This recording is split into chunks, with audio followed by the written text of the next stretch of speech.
Good evening. आज हम पढ़ेंगे पोलिश नोटेशंस के बारे में। What is Polish notations? It is the ability to write mathematical expressions like a plus b in different ways. यानी हम किसी एक मैथमेटिकल एक्सप्रेशन चाहे कितना भी बड़ा हो को हम अलग अलग वेज में लिख सकते हैं। तो पोलिश नोटेशन कैसे लिखते हैं? There are three types of Polish notations: infix notation, prefix notation and postfix notation. Infix में हम ऑपरेटर को ऑपरेंड्स के बीच में रखते हैं, a प्लस b। प्रीफिक्स में हम ऑपरेटर्स को पहले रखते हैं, ऑपरेंड्स को बाद में रखते हैं, प्लस ए। और पोस्टफिक्स में हम ऑपरेटर्स को बाद में रखते हैं, A B plus. So why do we need so many different ways of writing an expression?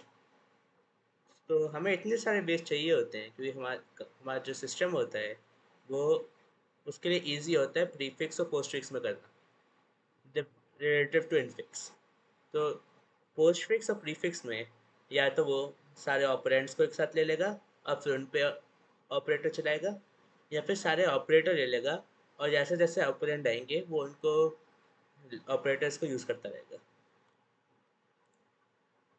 तो हमें किसी भी एक एक्सप्रेशन को किसी एक स्पेसिफिक नोटेशन में चेंज करने के लिए हमारे पास कुछ रूल्स होते हैं।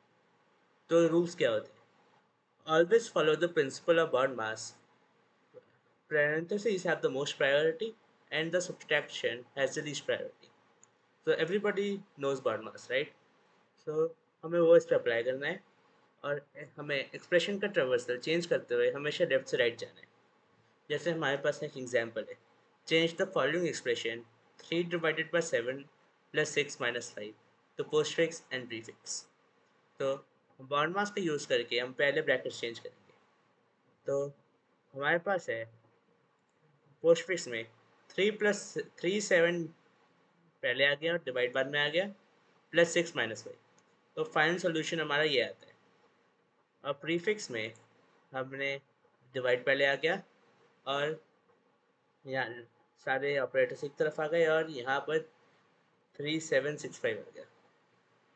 तो हमें कैसे पता चला ये प्रीफिक्स में हमें कैसे पता कि हमें कौन सा ऑपरेटर पहले लगाना है? ये हम पढ़ेंगे जब हम स्टैक में डालेंगे। तो स्टैक में जब इम्प्लीमेंट करेंगे हम पोस्टफिक्स और प्रीफिक्स को, तो उसके रूल्स होते हैं जो भी हायर प्रेसिडेंस का होता है वो पहले आता है पोस्टफिक्स में। और प्रीफिक्स में जैसे हमने यहाँ पर प्रीफिक्स पढ़ा, तो हायर प्रेसिडेंस का डिवाइड साइन है वो सबसे लास्ट में है, और फिर बीच में प्लस आया सबसे पहले, सबसे लोएस्ट प्रेसिडेंस का माइनस आया।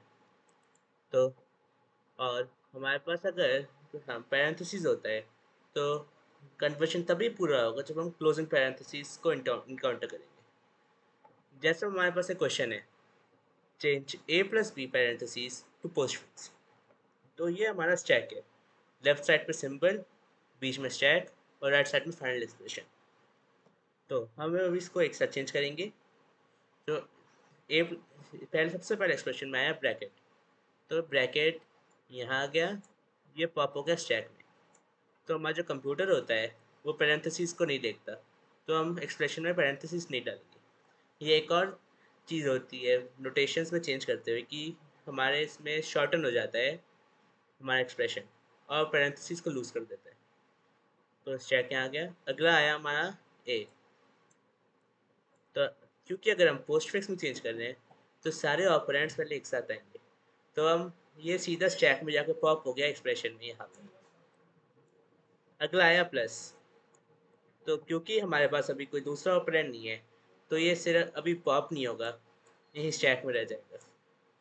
और हमारा दूसरा ऑपरेंड है बी। अगेन हम पोस्टफिक्स में चेंज कर रहे हैं तो स्टैक में जाके एक्सप्रेशन में पॉप हो जाएगा, तो यहाँ आ गया ए बी।